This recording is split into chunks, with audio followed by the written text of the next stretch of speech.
Notice મોકલવામાં આવી છે। જર્જરિત મિલકતોમાં 300થી વધુ રહેણાંક મકાનો જોખમી હોવાથી દુર્ઘટના ટાળવા માટે મિલકત ધારકોને રિપેર કરવા અને સુરક્ષિત સ્થળે ખસેડવાની પણ ખાસ અપીલ મનપાએ કરી છે।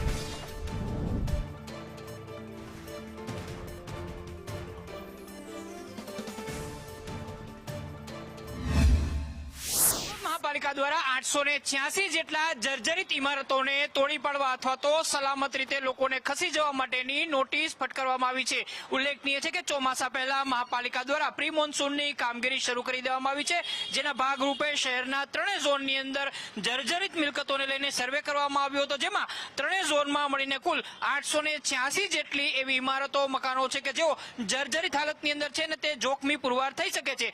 ચોમાસું અને વાવાઝોડા જેવી પરિસ્થિતિની અંદર અહીંયા મોટી દુર્ઘટના સર્જાવાનો ભય છે અને આ પ્રકારના જે બાંધકામો છે તેમને રિપેર કરવા અથવા તો તાત્કાલિક અસરથી દૂર કરવા માટે તેમાં રહેતા જે આસામીઓ છે તેમને નોટિસ ફટકારવામાં આવી છે। આ ઉપરાંત પ્રી મોન્સૂનની કામગીરીના ભાગરૂપે આ પ્રકારના જે આવાસો છે તેમને પણ ખાલી કરવા અથવા તો તેમને તાત્કાલિક અસરથી રહેણાંક લોકોને રિપેર કરવાની તાકીદ પણ મનપા દ્વારા કરવામાં આવી છે।